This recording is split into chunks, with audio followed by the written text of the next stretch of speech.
Hello, what is up mga ma'am, sir, ma'am? Ako po si Ralph Cifra, isang visual artist from Manila. And today we are going to customize the 1/9 scale Funjoy the Batman na action figure. Thank you very much Laro Anan for sending this figure for unboxing, review, and customization. So for this project, isasama ko na yung isang Batcycle dito sa accessory ni Batman, okay? So ito, na-sprayan ko na to ng, meron kasi akong ginawang project dati na in-sprayan ko na to ng flat black from Bosni. So ito na yung gagamitin natin for this project. Okay, nag-experiment lang din ako. Tinanggal ko yung kanyang chest armor. Tinitingnan ko kung pwede tanggalin yung cape. Well, pwede tanggalin yung cape. And naka-ano lang pala siya, nakatak lang dun sa sa middle part ng chest. So pwede natin tanggalin. Tsaka naka-glue lang pala siya. So pwede natin siya tanggalin. Soft glue lang naman yung ginamit. Hindi masyadong madikit. Hindi siya super glue. So natanggalin natin yung cape. Also tatanggalin din natin tong cowl and kanyang face. Okay. Tanggalin din natin tong part na to. Okay. Yan, madali lang naman siya matanggal. Medyo loose nga lang itong mga mamsir. Yung kanyang face. Yung mouth pala niya, yung mouth niya. So, ang gagawin natin dito, tatakpan natin yung, tatakpan natin yung eyes. Ima-mask natin yan using blue tack. Maliliit lang na blue tack. Para hindi natin ma-sprayan.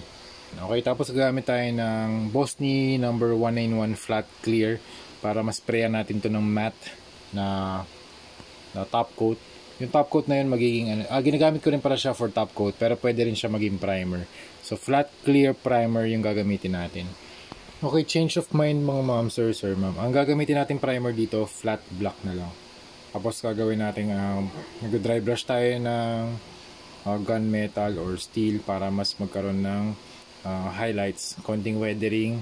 Tapos improve lang natin konti yung, ayoko nang galawin tong head sculpt. Okay na yan, maganda na yan. Siguro dun sa eyes na lang mag-add lang tayo ng konting shade of black dun sa kanyang eyes. Okay? And tsaka dito sa buhok, konting dry brushing lang din ng color brown para magkaroon lang ng konting highlights. So yun, tapos apply na tayo ng top coat. Tapos na. Dito naman sa bike, gagawin natin dito, mag-dry brush lang tayo ng silver or gunmetal tsaka konting bronze. Improve lang maglagay lang tayo ng konting color separation, highlights tsaka weathering. Tapos dito sa headlights gawin nating white. Okay, so that's it. Thank you. Babalikan ko kayo kapag natapos na ako dun sa priming session natin. Okay, tapos na tayo sa pag-spray ng flat black dito sa suit ni Batman. And then yung next step na gagawin natin, pipirmahan muna natin to yung base sa ilalim. So sulatan na natin para di natin makalimutan bago i-deliver. Gusto ko lagyan ng mga signatures yung mga works natin.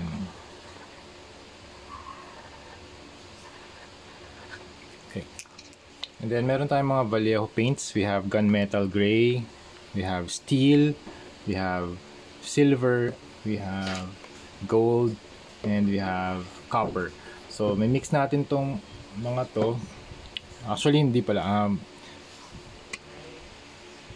gagamitin muna natin yung pinaka dark na color, then we go to the lightest. So unang-una natin gagamiting paint ay gunmetal, and then after nun steel naman.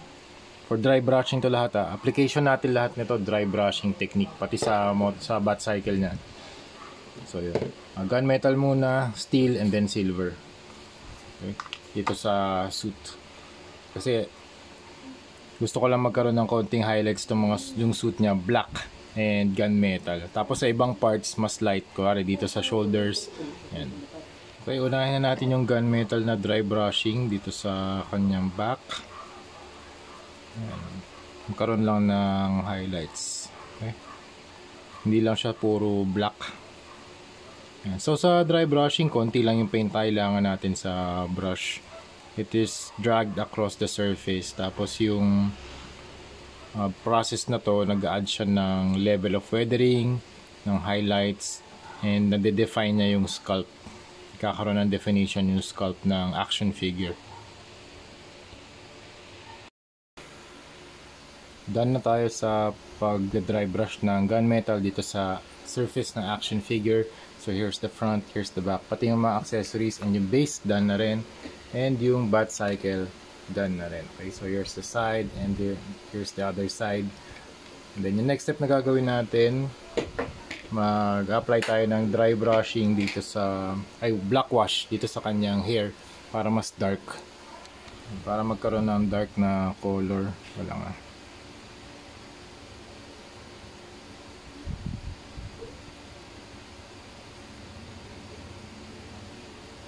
Yan, para mas darker siya. Darker shade lang.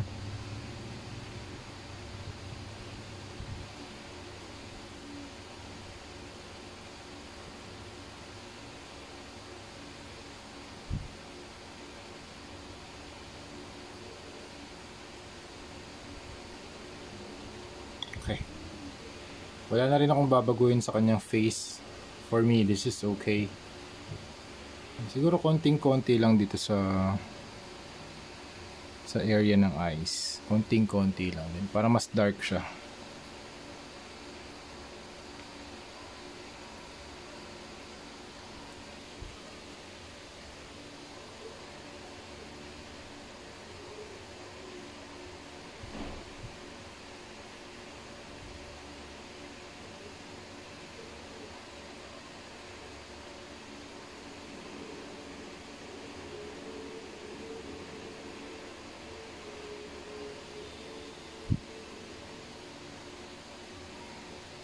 Tapos dito sa cowl, pwede ko na rin tanggalin to. Yung mask na ginawa natin, okay? Para hindi na malagyan yung kanyang eyes. Okay?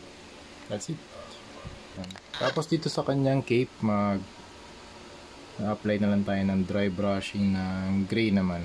So, dark gray, let's mix with dark black.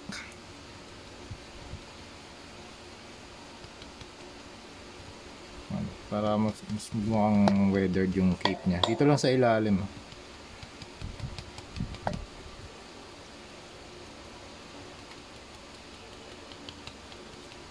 I'm using a makeup brush na malaki para marami kaagad yung malalagyan na malaki kaagad yung real estate na malalagyan niya ng paint.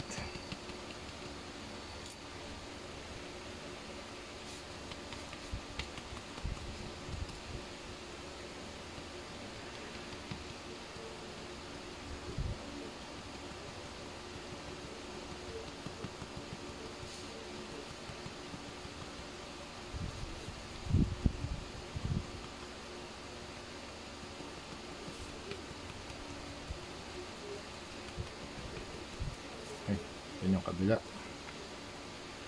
Yan. Tapos balik tayo dito sa head sculpt. Lagyan lang natin ng konting dry brush using leather brown. Okay, para lang magkaroon ng konting brown color. Okay. Konting highlights lang.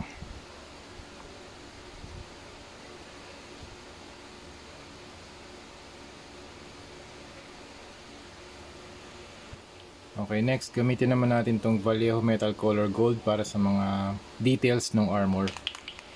Okay, dito sa kanyang shoulders, ay sa arms pala, ay merong gold na straps or buckles. Diyan natin. Tapos meron din mga silver parts katulad nito. Ang kanyang weapon.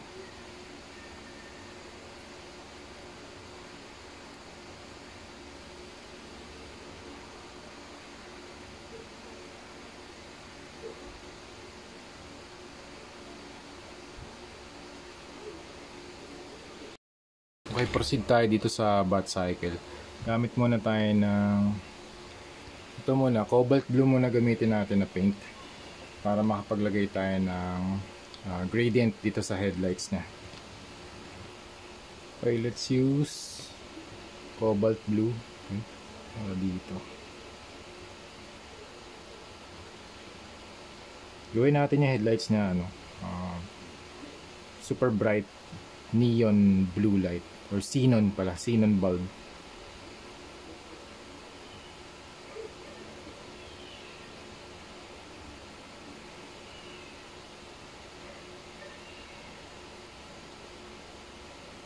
Okay.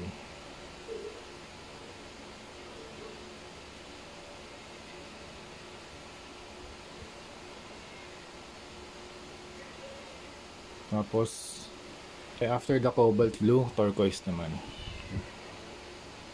So start ulit from the center, tapos dry brush papunta sa edges. Ayan.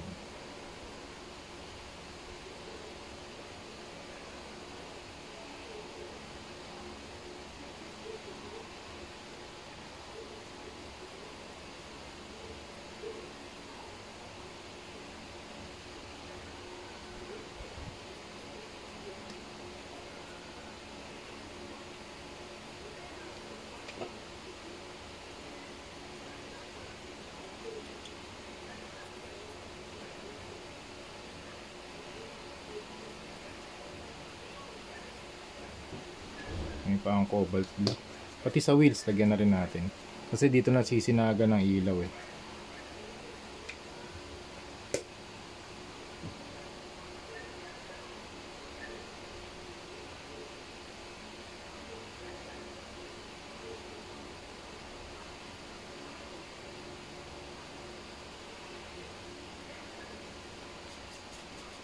Okay.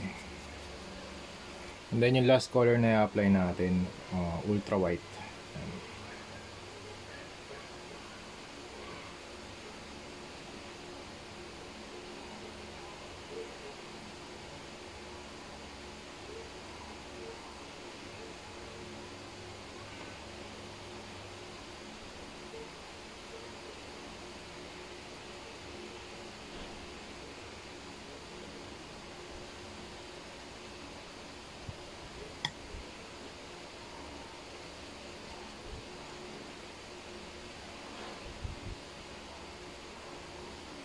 Okay, tapos dito sa UI ng ng motorcycle, pwede natin siya lagyan ng mga speedometer lines, ng mga charts, ng mga bars.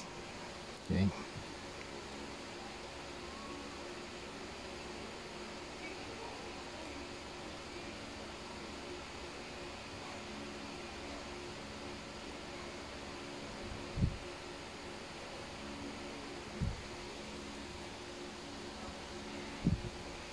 Okay. Map, maybe GPS, okay. Fuel levels.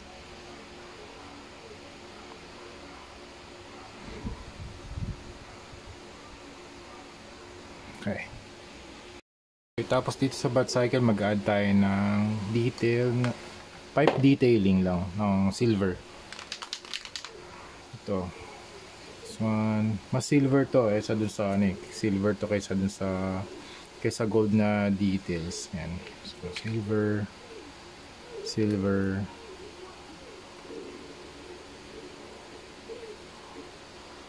Pati itong parang radiator type na mechanism, yan, silver din yan. Para lang magkaroon ng contrast. Yan. Tapos yun sa taillights na red. Warm red.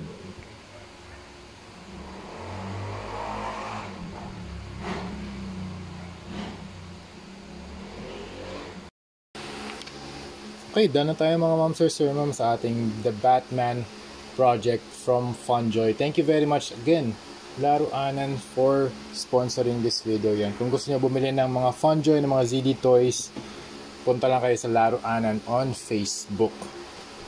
Yan. So yun mga ma'am, sir, sa set na to, meron tayong box. Actually, kailangan ko na rin pirmahan yung box. Okay, lagyan na rin natin ng signature to.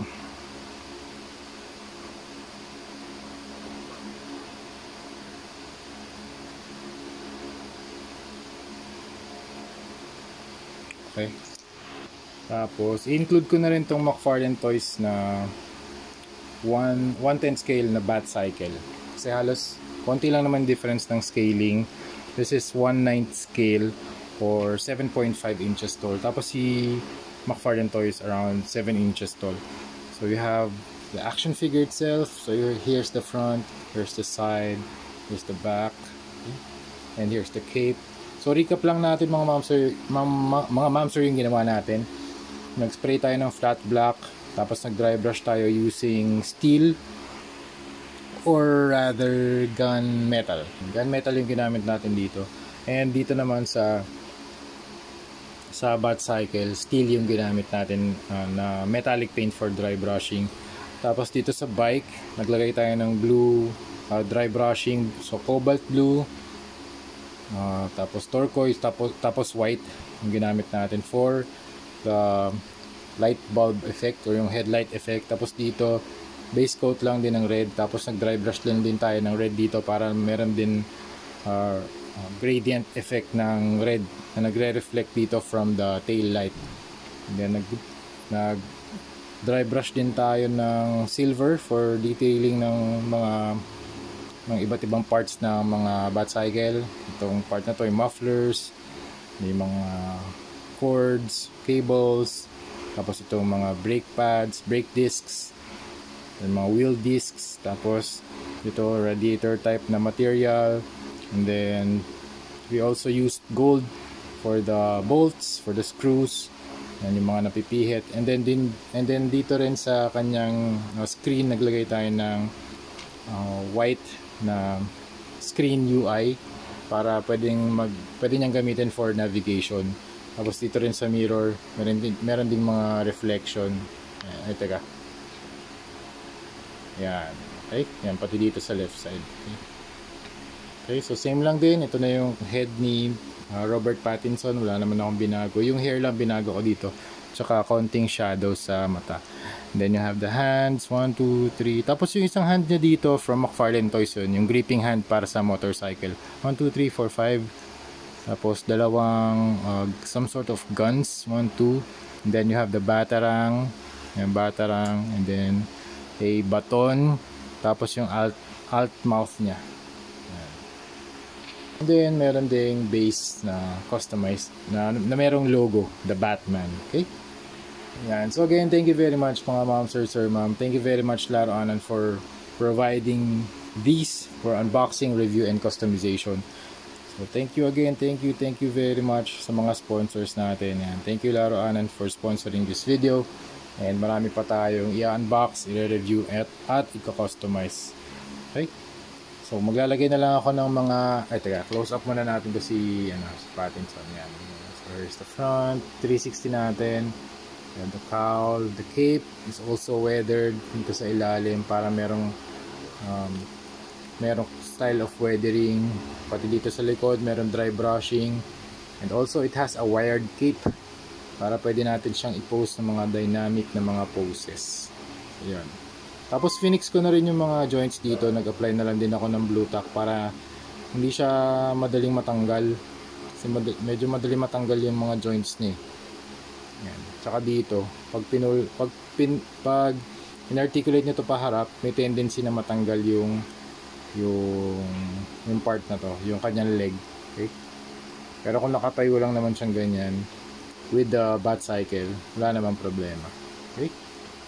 So that's it mga ma'am, sir. Thank you very much for watching and see you sa next video. Bye-bye.